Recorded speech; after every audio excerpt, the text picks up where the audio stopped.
Hello friends, ഇന്ന് നമ്മൾ നോക്കുന്നത് ബാത്റൂമിൻ്റെ അകത്ത് നമുക്ക് കൺസീൽ ചെയ്ത് പൈപ്പ് ചെയ്യുന്ന സമയത്ത് ഒരുപാട് കാര്യങ്ങൾ ശ്രദ്ധിക്കാനുണ്ട്. അല്ലെങ്കിൽ എന്ത് സംഭവിക്കുകയെന്ന് വെച്ചിട്ടുണ്ടെങ്കിൽ നമ്മൾ ഇതെല്ലാം പ്ലാസ്റ്റിക് കാര്യങ്ങളെല്ലാം കഴിഞ്ഞ് ടൈൽ ഒട്ടിച്ച് കഴിയുന്ന സമയത്ത് നമുക്ക് എന്തെങ്കിലും എക്സ്ട്രാ ഫിറ്റിങ്സ് കാര്യങ്ങളൊക്കെ ഡ്രില്ല് ചെയ്യുന്ന സമയത്ത് കറക്റ്റ് പൈപ്പിൽ കയറുന്നതായിട്ട് പല സ്ഥലങ്ങളിലും നമ്മൾ കണ്ടുവരുന്നതാണ്.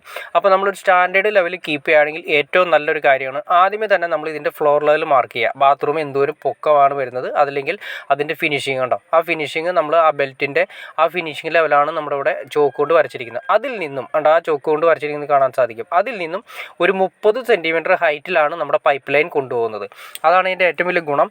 അതായത് ഫിനിഷിംഗ് സ്റ്റേജ് കഴിഞ്ഞ് 30 സെൻറ്റിമീറ്റർ ഹൈറ്റിൽ നമുക്ക് പൈപ്പ് ലൈൻ കൊണ്ടുപോകുകയാണെങ്കിൽ അത് സ്റ്റാൻഡേർഡ് മെഷർമെൻ്റ് ആയിട്ട് നമ്മൾ കീപ്പ് ചെയ്താൽ എല്ലാ ബാത്റൂമിലും നമ്മൾ അങ്ങനെ ചെയ്യുകയാണെങ്കിൽ നമുക്ക് കറക്റ്റായിട്ട് അറിയാൻ പറ്റും. ബാത്റൂമിൻ്റെ ഫിനിഷിംഗ് സ്റ്റേജ് കഴിഞ്ഞതിന് ശേഷം ഒരു 30 സെൻറ്റിമീറ്റർ ഹൈറ്റിലായിരിക്കും പൈപ്പ് ലൈനുകളെല്ലാം പോകുന്നത്. പിന്നെ വരുന്ന ഏരിയകളിൽ നമ്മൾ സെപ്പറേറ്റ് വരുന്ന ഏരിയകളിൽ എന്ന് വെച്ചിട്ടുണ്ടെങ്കിൽ ഇതുപോലെ മുകളിലേക്ക് പൊങ്ങുന്ന ഏരിയകൾ, അതായത് ഡൈവേർട്ടറിൻ്റെ ഏരിയ അങ്ങനെയുള്ള ഏരിയകളിലൊക്കെയാണ് നമുക്ക് ആ ഏരിയ നമുക്ക് പെട്ടെന്ന് അറിയാനും പറ്റും. അപ്പോൾ സ്റ്റാൻഡേർഡായിട്ട് നമ്മളൊരു 30 സെൻറ്റിമീറ്റർ ലെവലിൽ പൈപ്പ് ലൈൻ പോകുന്നത് നമുക്ക് കറക്റ്റായിട്ട് അറിയാൻ പറ്റും. അപ്പോൾ ഈ പറഞ്ഞ ലെവലിൽ നമുക്ക് എപ്പോൾ വേണമെങ്കിലും നമ്മൾ ഈ ബാത്റൂമിൻ്റെ ഫിറ്റിങ്സിൽ ഏത് ഫിറ്റിങ്സുകൾ വേണമെങ്കിലും നമ്മൾ പിടിപ്പിക്കുന്ന സമയത്ത് നമുക്ക് നിഷ്പ്രയാസം യാതൊരു സംശയം കൂടാതെ പിടിപ്പിക്കാൻ സാധിക്കും.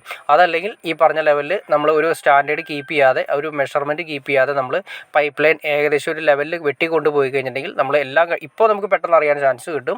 പക്ഷേ ടൈല് കാര്യങ്ങൾ ഒട്ടിച്ചതിന് ശേഷം നമ്മളൊരു എക്സ്ട്രാ എന്തെങ്കിലും ഒരു ഫിറ്റിങ്സോ അല്ലെങ്കിൽ എന്തെങ്കിലും ഒരു ഷോൾഡറോ അങ്ങനെ എന്തെങ്കിലുമൊക്കെ നമ്മൾ സൈഡ് ക്ലോസറ്റ് കഴുകുന്ന ഷോൾഡർ കാര്യങ്ങളൊക്കെ ആണെങ്കിലോ ആ ഏരിയയിൽ നമ്മൾ, അല്ലെങ്കിൽ പിന്നെ നമുക്ക് ഹെൽത്ത് ഹോസ്പിറ്റലിൻ്റെ ഏരിയ ജസ്റ്റ് ഏരിയ ഒന്ന് മാറ്റി പിടിപ്പിക്കണമെന്ന് തോന്നിയാലോ പെട്ടെന്ന് നമ്മൾ ഡ്രില്ല് ചെയ്യുന്ന സമയത്ത് പെട്ടെന്ന് ഈ പൈപ്പിൽ കയറാനും പൈപ്പ് തുളച്ച് വെള്ളം ലീക്കാവാനും പിന്നെ അതുപോലെ തന്നെ മൊത്തം ടൈല് കാര്യങ്ങളെല്ലാം പൊളിച്ച് രണ്ടാമതൊരു ചെയ്യേണ്ട ഒരു അവസ്ഥ വരും.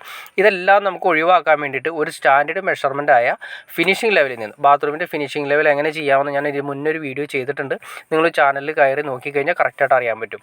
അപ്പോൾ മെഷർമെൻറ്റ് നമ്മൾ ആദ്യമേ തന്നെ ഫിനിഷിംഗ് ലെവൽ, ബാത്റൂമിൻ്റെ ഫിനിഷിംഗ് ലെവൽ മാർക്ക് ചെയ്യുക. അതിനുശേഷം നമ്മൾ ഒരു കറക്റ്റ് ഒരു മെഷർമെൻറ്റ് 30 സെൻറ്റിമീറ്റർ ഹൈറ്റിൽ നമ്മൾ ചെയ്ത് കഴിഞ്ഞാൽ യാതൊരു പ്രശ്നങ്ങളും ഇല്ലാത്ത രീതിയിൽ എന്ന് വേണമെങ്കിലും എത്ര വർഷം കഴിഞ്ഞിട്ട് വേണമെങ്കിലും നമുക്ക് ധൈര്യമായിട്ട് ഏത് ഫിറ്റിങ്സ് വേണമെങ്കിലും നമുക്ക് ആ ബാത്റൂമിൽ പിടിപ്പിച്ച് ക്ലിയർ ചെയ്ത് കൊടുക്കാൻ സാധിക്കും. അപ്പോൾ നിങ്ങൾക്ക് ഏകദേശം ഇതിനെക്കുറിച്ചിട്ട് വ്യക്തമായിട്ടൊരു ഐഡിയ കിട്ടിക്കാണെന്ന് വിചാരിക്കുന്നു. ഇപ്പോൾ നമ്മളിവിടെ കൊടുത്തിരിക്കുന്നത് അതുപോലെ ഡൈവേർട്ടർ സിസ്റ്റമാണ് ചെയ്തിരിക്കുന്നത്. ഡൈവേർട്ടറും അതുപോലെ തന്നെ നമുക്ക് കറക്റ്റ് അറിയാൻ പറ്റും.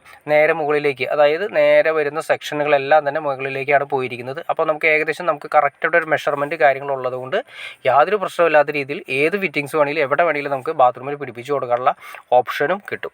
ഓക്കെ ഫ്രണ്ട്സ്, നിങ്ങൾക്ക് ഇതിനെക്കുറിച്ചിട്ട് വീഡിയോ കറക്റ്റായിട്ട്, അതായത് ബാത്റൂമിൻ്റെ അകത്ത് എങ്ങനെ നമുക്ക് നല്ല സേഫ്റ്റി ആയിട്ട് ഇങ്ങനെയൊക്കെ ഫിറ്റിങ്സുകൾ കൊടുക്കാമെന്നോ, അപ്പോൾ അതിന് ബാത്റൂമിൽ പ്ലംബിങ് ചെയ്യുന്ന സമയത്ത് എങ്ങനെയൊക്കെ ചെയ്യണമെന്ന് ഏകദേശം നിങ്ങൾക്കൊരു ഐഡിയ കിട്ടിക്കാണെന്ന് വിചാരിക്കുന്നു. ഇനി എന്തെങ്കിലും ഡൗട്ട്സോ കാര്യങ്ങളോ തീർച്ചയായിട്ടും കമൻറ്റ് ചെയ്യാൻ മടിക്കരുത്, ഷെയർ ചെയ്യാൻ മടിക്കരുത്, സബ്സ്ക്രൈബ് ചെയ്യാനും മടിക്കരുത്.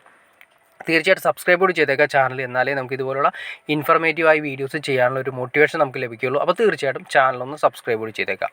ഓക്കെ ഫ്രണ്ട്സ്, അടുത്ത വീഡിയോയിൽ കാണുന്നവരെ ഓക്കെ.